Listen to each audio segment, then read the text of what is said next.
Hey everyone, welcome to another episode of Real Blue. I'm your host, Stacey Brewer, and today we're diving into Mission Impossible, The Final Reckoning. It's directed by Christopher McQuarrie and starring the always daring Tom Cruise as Ethan Hunt.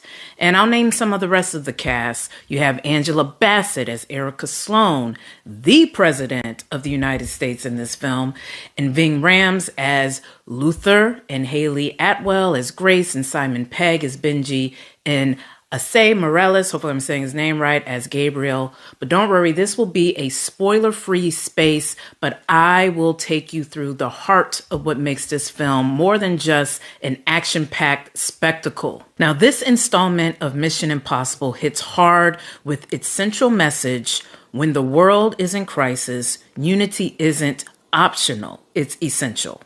I mean, national borders, political differences, even personal grudges take a back seat when the survival of humanity is on the line. Now, one line that stuck with me was, "We live and die in shadows for those we know and for those we never meet." That sentiment anchors to me the entire film. It reminds us that the greatest good isn't always flashy. Sometimes it's silent, selfless, and unseen. Now, the writing of this film doesn't just move the plot, it speaks to the soul. A few standout lines that echo, to me, universal truths were: our lives are not defined by any one action. Our lives are defined by the sum of our choices. I have no regrets, and neither should you. This quote was delivered by the character Luther, and it struck me deeply. It speaks to legacy, to intention, and to the power of consistency over perfection.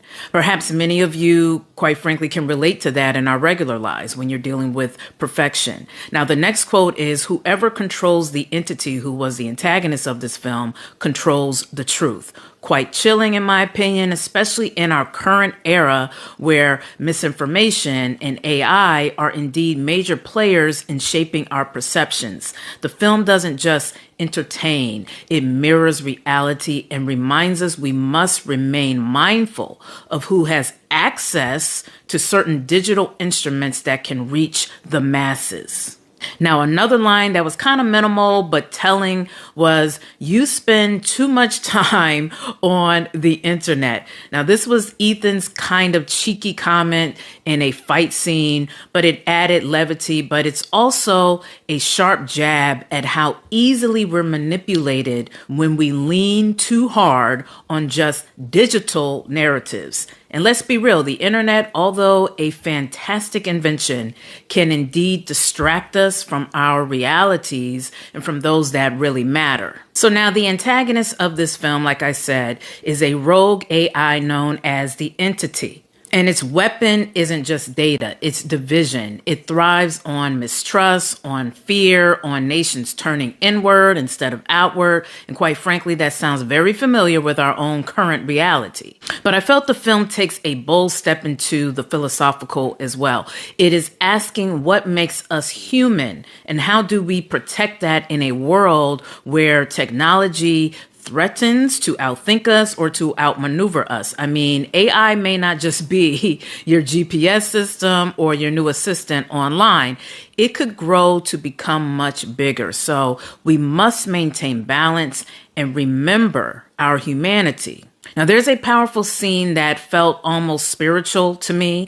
Ethan is told by a representative, if you will, of the entity that there is only pain if you resist, but there is hope if you let us in. Now, that moment was interesting to me. It felt like Ethan was being offered, perhaps, the dark side of this evolution, but ultimately, the dark side should never be an option, even in our regular lives. Resistance may be painful, but submission means erasure in that situation. So always choose the light.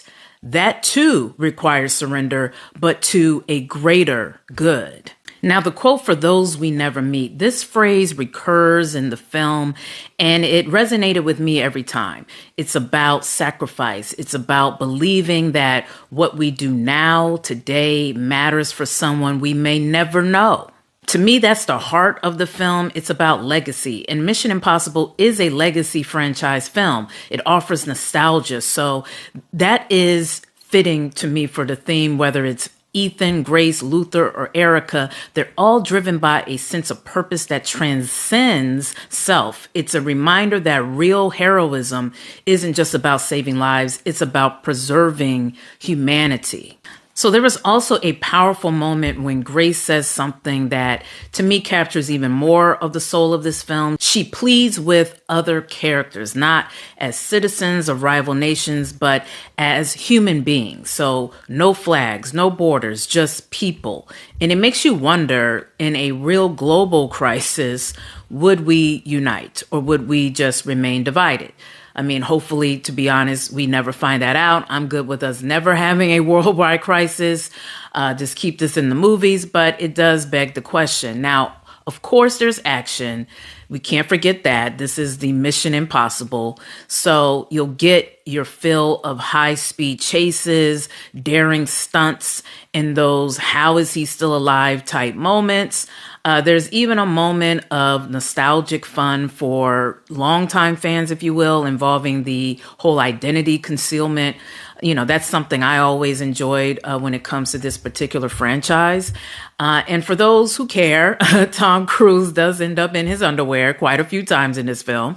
If you like that, you got it in this film. So look, but my final thoughts on Mission Impossible, The Final Reckoning, is really just how it asks, are we defined by our loyalty, our choices, or our willingness to act when no one is watching?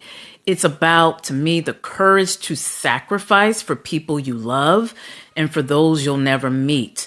It's about choosing unity when division feels easier. And it's about daring to believe that even in a world built on impossible odds, we can still perhaps save each other in a blink of an eye. So that's it for today's episode of Real Blue. If this resonated with you or if you've seen the film, drop me a line below and let me know what themes stood out for you after watching this film. And be sure to also hit that like button and to subscribe if you have not already. So until next time, I'm Stacey Brewer, and remember, what we do today echoes in the lives of those we'll never meet. Love that theme of the movie. Now go to the movies. Peace.